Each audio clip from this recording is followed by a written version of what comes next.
Good morning, students. Today we will start with our second part, page number 60 of fourth chapter.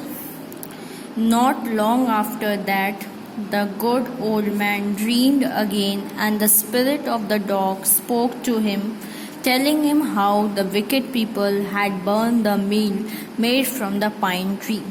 तो एक दिन फिर से उस डॉग का सपना आता है उस ओल्ड मैन को, जो जिनके यहाँ वो डॉग था, उस आदमी को फिर से उस डॉग का सपना आता है और डॉग सपने में आके बोलता है कि वो जो विकेट पीपल्स थे, मतलब जो उनके जो नेबर्स थे, गंदे वाले नेबर्स, वो उन्होंने उनके जो मील और जो मोटर लेके गए थे, जो किससे बना था, पाइन ट्री के टुकड़ों से बना था, उसे वो जला दिए हैं, उसे वो तोड़ दिए हैं.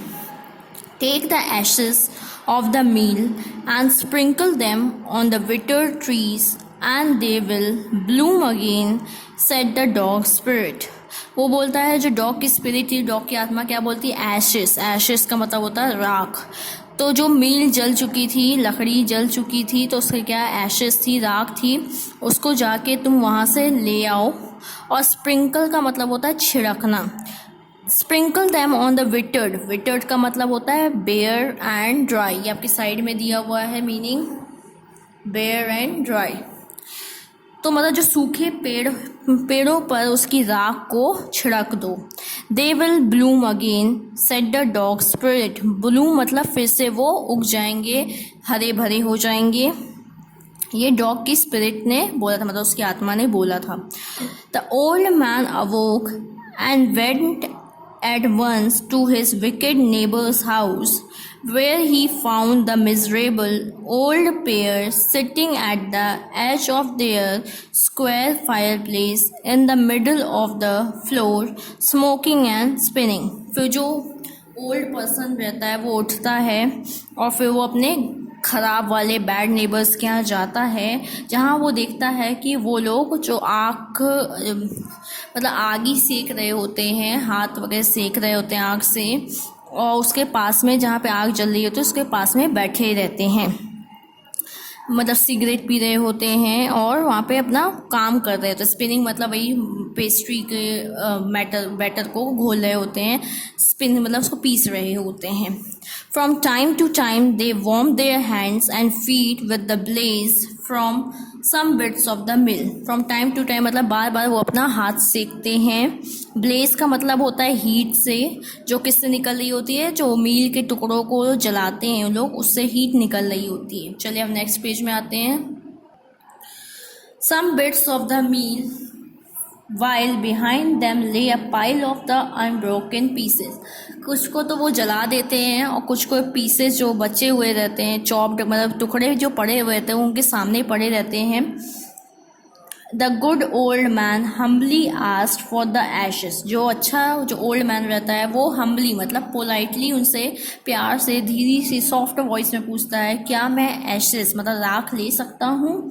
Though the covetous couple turned up their noses at him and scolded him as he were a thief, and they let him fill his basket with their ashes. Turn up their noses का मतलब होता है treated him with contempt. मतलब वो ऐसा behave करते हैं, जो विकेट कपल होते हैं इतना गंदा बिहेव करते हैं जैसे उसने कोई चोरी की हो, और उसको बहुत बुरा भला कहते हैं. स्कोल्ड मतलब डांटते हैं, और फिर उसको बोलते हैं कि ठीक है तुम भर लो बास्केट में एशेस, ये हमारे काम का क्या है. On coming home the old man took his wife into the garden. और फिर जब घर आता है वो ओल्ड मैन जो अच्छा वाला रहता है, वो अपनी वाइफ को अपने साथ गार्डन में लेके जाता है. It been winter the favourite cherry tree was bare. उस टाइम कौन सा सीजन चल रहा था, विंटर का सीजन चल रहा था, और उनका जो चेरी ट्री रहता है वो बेयर मतलब सूखा पड़ा था. He sprinkled a pinch of ashes on it and lo it sprouted blossoms until it because a cloud of pink blooms which perfume the air. जैसे ही वो थोड़ा सा ऐश को उस पर छिड़कता है, स्प्राउटेड का मतलब होता है बिगिन ग्रो, तो जो पेड़ रहता है वो अगेन उगना स्टार्ट हो जाता है, ग्रो करना स्टार्ट हो जाता है, और ऐसा लगता है कि बादल बन गया है पिंक ब्लूम्स का, मतलब पिंक उसमें चेरीज आ जाती हैं, और बिल्कुल जो आसपास एयर रहती है वो बिल्कुल स्मेल, उस फ्रूट की स्मेल से भर जाती है। The news of this filled the village and everyone ran out to see the wonder. ऐसे ये पूरी न्यूज़ जो थी पूरे विलेज में फैल गई थी, सभी लोगों को पता चल गया था, तो सब लोग ये चीज़ देखने आ गए, चमत्कार की कैसे ये पेड़ मतलब फिर से खिल उठा है। The covetous couple also heard the story, and the gathering up the remaining ashes of the mill keep them to make bitter tree blossom. जो ग्रीडी कपल थे उन्होंने जब ये स्टोरी सुनी कि उस राख से मतलब पेड़ खिल उठा, तो उन्होंने पूरी राख जो बची हुई थी उसको इकट्ठा कर लिया, गैदरिंग का मतलब होता है इकट्ठा कर लेना, and kept them to make the withered tree blossom, और उनका फिर वो सोचे कि कोई ट्री अगर सूखा होगा या बेर होगा, मतलब सूख गया होगा, तो उसमें हम छिड़क देंगे जिससे वो दोबारा ब्लॉसम हो जाए या डेवलप हो जाए। The kind old man, hearing that his lord, the domino, was to pass along the high road near the, जब काइंड मैन को जब पता चला कि वहाँ जो एक रोड होती है, मतलब वहाँ पे क्या होता था, राजा लोग निकलते थे, जैसे अपने रैली वगैरह निकलती है वैसे ही वहाँ पे उनका प्रोसेशन निकलता था राजा का, तो वो जब उसको पता चला कि राजा यहाँ से निकलने वाले हैं, was to pass near along the high road, high road मतलब वहाँ पे एक जगह थी, वहाँ से वो निकलने वाले हैं, जब पता चलता है उस काइंड पर्सन को कि राजा वहाँ से निकलने वाले हैं, तो चलिए हम नेक्स्ट पेज में देखते हैं। चलिए page number 62। Village set out to see him taking his basket of ashes, तो क्या होता है पूरे जो विलेज के लोग थे उनको देखने जाते हैं, उनसे मिलने जाते हैं, तो ये जो काइंड पर्सन रहता है वो भी अपनी ऐश की जो राख की बकेट होती है, बास्केट होती है, उसको लेके जाता है वहाँ राजा को देखने के लिए। As the train approached, he climbed up into an old withered cherry tree that stood by the wayside. Train का मतलब होता है प्रोसेशन, जैसे जुलूस पास में आने लगा तो वो पेड़ पे चढ़ गया, कौन से पेड़ पे, चेरी ट्री जो सूख गया था, that stood by the way side, वहीं पे पास में एक चेरी ट्री था उस पर वो चढ़ जाता है। Now in the days of dominoes, it was the custom when their lord passed by for all the royal people to shut their high windows. मतलब बोला जो डेमिनोज मतलब उस टाइम जापानीज मतलब वेल्दी लोगों का जो राज्य था, जमाना था उस टाइम पे क्या कस्टम मतलब रीत क्या होती थी, या उनके मतलब वो लोग क्या फॉलो करते थे कि जब भी उनका राजा या मालिक जब भी वहाँ से निकलेगा, या कोई अच्छा पीपल मतलब जो बड़े अमीर हो वो वहाँ से निकलता था, तो वो अपनी जो बड़ी बड़ी ऊंची खिड़कियाँ रहती थी उससे वो बंद कर देते थे। They even pasted them fast with a slip of paper so as not to commit the impenitences of looking down on his lordship. Impenitence का मतलब होता है not showing respect, तो मतलब जैसे होगा राजा या कोई बड़ा पर्सन, अमीर रिच पर्सन वहाँ से जाने वाला रहता था, तो वो अपनी खिड़कियाँ जो ऊपर खिड़कियाँ रहती थी वो बंद कर देते थे। उनके यहाँ का ये कस्टम था, अगर वो बंद नहीं करते तो वो सोचा जाता था कि वो गुस्ताखी कर रहे हैं, वो रिस्पेक्ट नहीं कर रहे हैं अपने लॉर्ड की।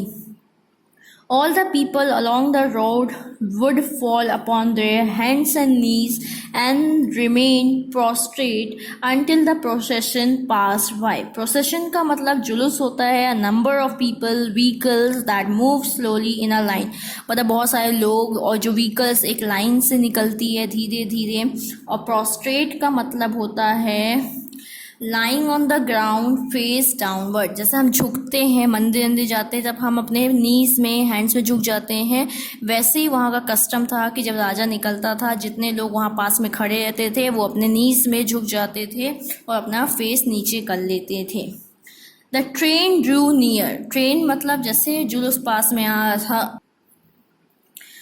The train Drew near, one tall compacted man marched ahead crying out to the people by the way, जैसे प्रोसेशन, जैसे जुलूस पास में आने लगा तो एक लंबा, कम्पिटेंट का मतलब एबल मैन, मार्च्ड अहेड, मतलब एक जो मतलब उस रैली का हेड था, वहाँ का जो हेड पर्सन था वो सबके सामने आता है। वो कैसा रहता है, बहुत टॉल रहता है। वो सामने आता है और सबको बोलता है कि नीचे हो जाओ, झुक जाओ अपने पैरों पे। Get down on your knees, get down on your knees, and everyone kneeled down while the procession was passing. और जितने लोग रहते हैं वहाँ के सब नीचे झुक जाते हैं जैसे जुलूस निकलने वाला रहता है। Suddenly the leader of the man caught sight of the aged man up in the tree. वही जो पर्सन रहता है, मैन रहता है, लीडर मैन, उसको अचानक से एक आदमी पेड़ पे चढ़ा हुआ दिखाई देता है, बट वो अनदेखा कर देता है। He was about to call out to him in an agreeing tone, but seeing he was such an old fellow, he pretended not to notice him and passed him by. जब वो देखता है कि वो बहुत, एक बार तो उसको लगता है कि बहुत तेज गुस्से में चिल्लाएं कि नीचे उतरो और नीचे नीज में झुक जाओ, उसको बहुत गुस्सा आता है, लेकिन वो सोचता है कि बहुत ज़्यादा बूढ़ा इंसान लग रहा है और फिर वो प्रिटेंडेड मतलब अनदेखा कर देना, फिर वो ऐसे कर देता है कि उसने कुछ देखा ही नहीं कि वहाँ कोई है और वो वहाँ से चला जाता है। So when the daimyo's palanquin drew near the old man, taking a pinch of ashes from his basket, scattered it over the tree. इसमें ये बताया गया है कि जैसे डेमियोस का जुलूस जो पास में आता है, प्लैंगविन का मतलब होता है रॉयल वेनोकार्ड, पालकी जिसे कहते हैं। जैसे उसके ओल्ड मैन के पास आने वाली रहती है, उस पेड़ के पास आने वाली रहती है, तो वो क्या करता है, थोड़ी सी राख अपनी बास्केट में से निकालता है और उसको वो पेड़ पे छिड़क देता है। स्कैटर्ड मतलब छिड़कना। In a moment it burst into blossom, और थोड़ी देर में वो पेड़ में क्या हो जाता है, बिल्कुल हरी भरी पेड़ हो जाती है, फ्रूट्स आ जाते हैं उस पेड़ में, मतलब पेड़ खिल उठता है। The delighted daimyo ordered the train to be stopped and got out to see the wonder. और डिलाइटेड का मतलब होता है हैप्पी। जब वो राजा वहाँ मतलब वो लॉर्ड जब उसके पास आता है और जब वो देखता है कि वो पेड़ बिल्कुल खिल उठा है, तो वो अपनी पालकी को वहाँ पे रुकवाता है और वो बाहर निकल के देखता है कि कैसे ये हुआ। Calling the old man to him, he thanked him and ordered present of silk robes, sponge cakes, fans and other rewards to be given to him. और उस आदमी को अपने पास बुलाता है, उससे थैंक यू बोलता है और उसको बहुत सारे गिफ्ट्स देता है। जैसे गिफ्ट में कपड़े देना, सिल्क के कपड़े देता है, स्पॉन्ज केक देता है, फैंस एंड अदर रिवॉर्ड्स, और भी कुछ गिफ्ट्स उसको देता है।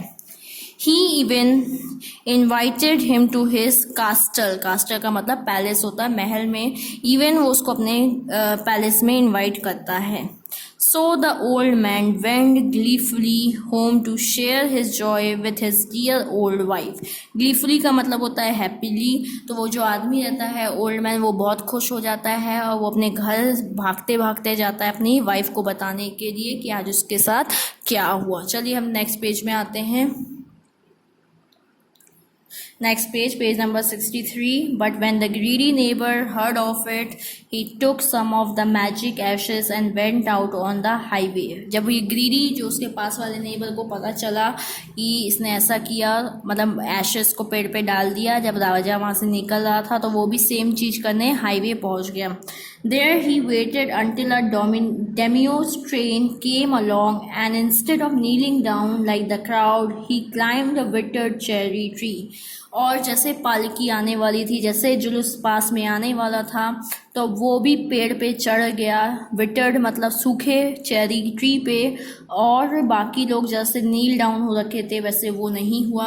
When the Demios himself was almost directly under him, he threw a handful of ashes over the tree, which did not change a particle even little bit. particle का meaning होता है even little bit।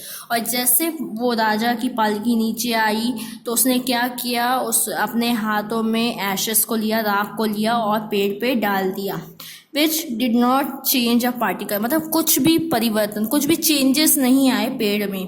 The wind blew the fine dust into the noses and eyes of daimyo and his wife. और अचानक से हवा चल रही थी वहाँ पे, तो वो जो एशेस होती है उसकी जो डस्ट मतलब छोटे छोटे पार्टिकल्स होते हैं वो आँखों में और नाक में जाके राजा के और उनकी वाइफ में चले गए। सच स्नीजिंग एंड चोकिंग, अचानक से उनको बहुत खांसी आने लगी और वो उनका गला चोक होने लगा। It spoiled all the pomp, pomp का मतलब होता है display, and dignity of the procession, इससे पूरा जो जुलूस निकल रहा था, पूरी जो सजावट थी, पूरा जो डिस्प्ले था, सब चीज़ खराब हो गई। The man whose business it was to carry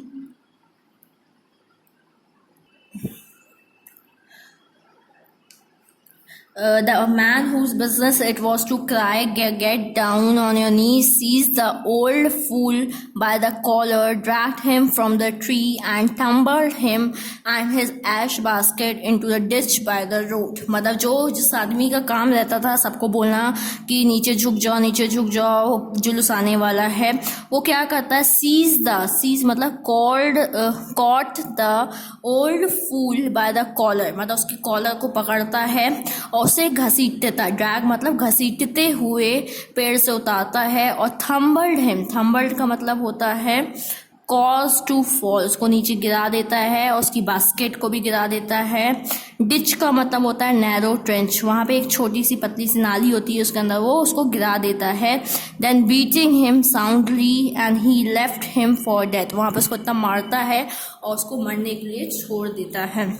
Thus the wicked old man died in the mud, but the kind friend of the dog dwelt in peace and plenty, and both he and his wife lived to a green old age। जो wicked old man होता है वो वहाँ पे मिट्टी में मर जाता है नाली के अंदर, और जो अच्छे लोग रहते हैं, जो डॉग के फ्रेंड्स रहते हैं, ड्वेल्ट मतलब लिव, वो अच्छी से खुशी से रहते हैं और बहुत अच्छी लाइफ जीते हैं। इसी तरह आपकी स्टोरी ख़त्म होती है। Thank you.